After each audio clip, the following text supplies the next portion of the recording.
Hello everyone, my name is Rob, welcome to Kinetic Rugby League. In this video we're going to be talking about the Tonga Rugby League World Cup squad that's recently been announced. Let's take a look. The Tonga World Cup squad is as follows.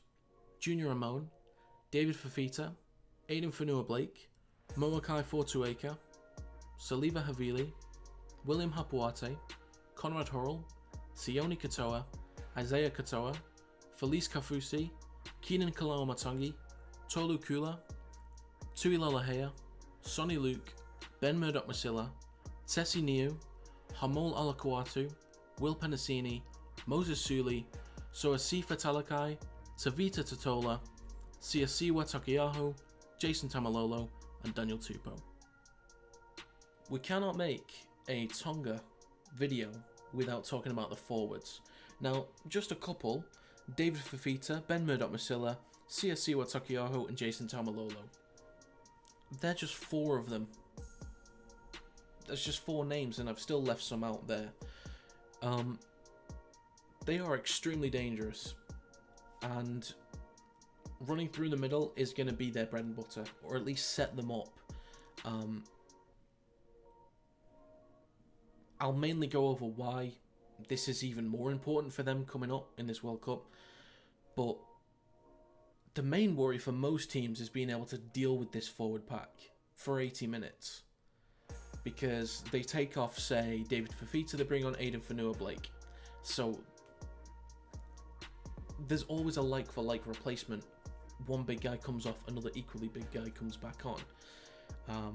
Players like Siasiwa Takiyaho, who's off to the Catalans Dragons next season in Super League, from what I've seen for the Roosters, has been a pretty strong runner. And I know from watching Ben Murdoch-Masila at Warrington what he's capable of. Unfortunately, he didn't get many minutes. It was normally like a few runs, slight injury, then he's off. But if he gets one huge run up, he's going to knock some people over. And the thing with Jason Tamalolo is he runs with 100% intensity every time he's got the ball.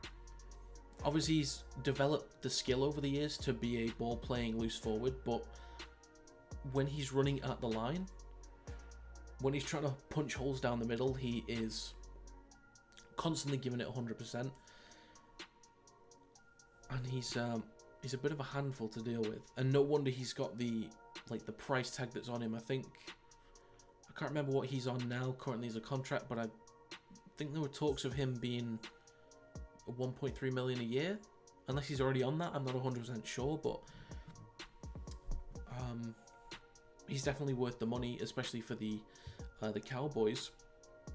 But this forward pack is going to be their bread and butter, and that is probably what they're going to lean into for the majority of this tournament. One thing I've also picked up on is the quality of young players. Now, one of them is 24 years old, Hamol Alakuatu. The guy's dangerous. Reminds me a little bit of Viliami Kickout in the way that he can just make something happen out of nothing. So he's not a second rower that just runs at the line. He's not a second rower that just hands the ball off to the centre. But he's dangerous with his feet and with his size and with his pace. And he's able to actually step past people and run through the line and drag players with him as well. And not only that, is when he gets close to the line, he's able to shrug players off and get the ball out to maybe offload it or score a try. So he's going to be an incredibly effective player for Tonga, I feel, at this tournament. Will Penasini is 20 years old, is an established starter for the Parramatta Eels in the backs. No lack of confidence there with what he's able to do. Tola Kua, he is extremely rapid. The one thing that kind of caught me off guard is there was so much talk about him being potentially the fastest player in the NRL.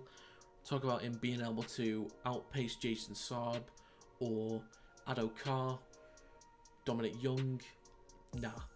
First time he's balling through down the line, Jason Saab's jogging next to him.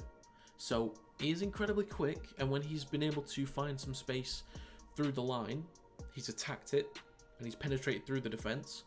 and he's caused them issues. His acceleration off the line is insane. So he is going to be extremely dangerous, just not as quick as I was thinking, at least compared to Jason Saab anyway, but that guy's a different breed.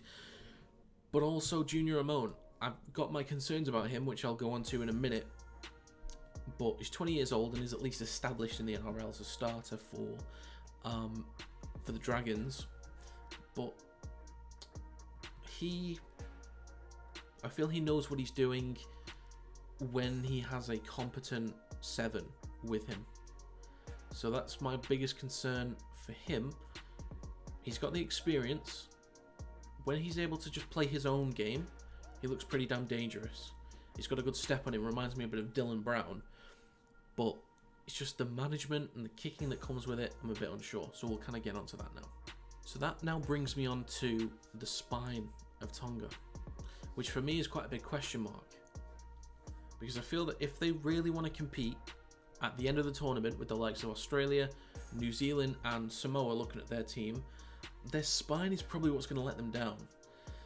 Now, they have Tessie Niu, who hasn't had a whole lot of NRL experience this season.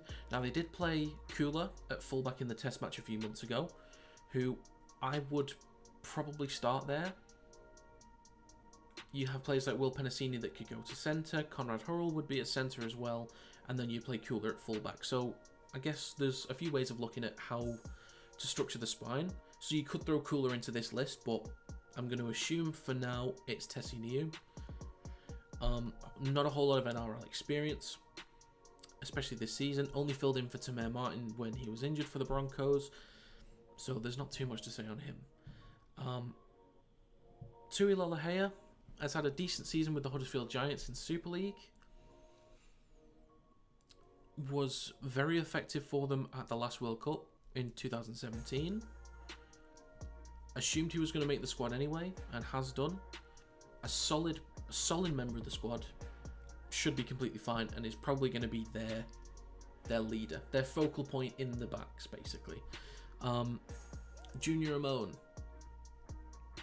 just talked about him, but to unfortunately discuss the last test match that they played against New Zealand a few months ago, he was really, really, really terrible. Like, just bad. Just really bad. I don't understand how somebody could be that clueless in any game of rugby. His kicking game was virtually non-existent. The ball went straight up and came straight down. There was no distance on that ball whatsoever. There was height. That's all it had. It completely turned me off from Tonga's chances if he's going to be in the halves.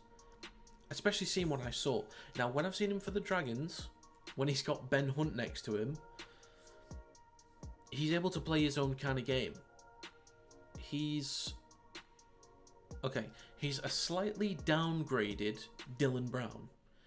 I think they're quite similar in the way that they attack the line. They both have a good step. So Amon can definitely make things happen. He can definitely try and be effective with his running. But the difference is that Dylan Brown can control the game if he has to.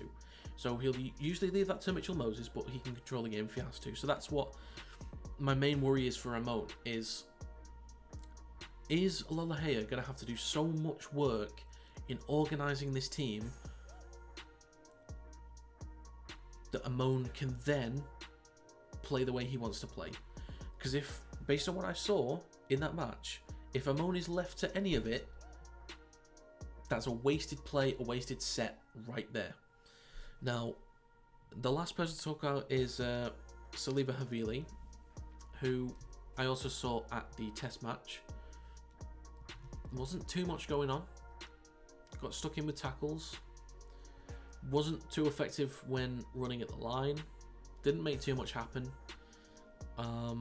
When I've seen him for the Rabbitohs, it's pretty much the same.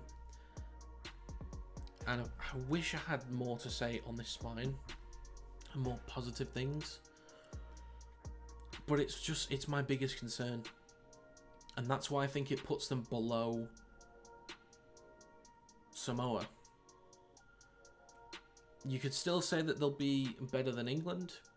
The thing is, I don't know. I don't know whether England's going to be able to compete with these other teams. But this spine drops Tonga down for me. Now, maybe the forwards will be so effective, will tire teams so much that the backs that they've got, the pacey backs that they've got, can really do some damage. Now, I think that's definitely possible. They're not terrible players. They're not so ineffective that they couldn't do anything, but it's just not up to the level that they could really have. Now, what they did at the 2017 World Cup was brilliant. And the fact that they're missing Tony Staggs as well, I think is very unfortunate. I don't know why he's not been picked. But I'm confident Tonga's going to do well. I think they'll win their group. But beyond that, when they start playing against the bigger teams, I think that's where we'll see massive holes in this squad, unfortunately. So that's going to be it for this video. If you have any thoughts and comments on the Tonga World Cup squad, leave them in the comments down below. Feel free to leave a like if you enjoyed this video and subscribe to the channel to stay up to date with new content. Thanks very much for watching. I'll see you next time.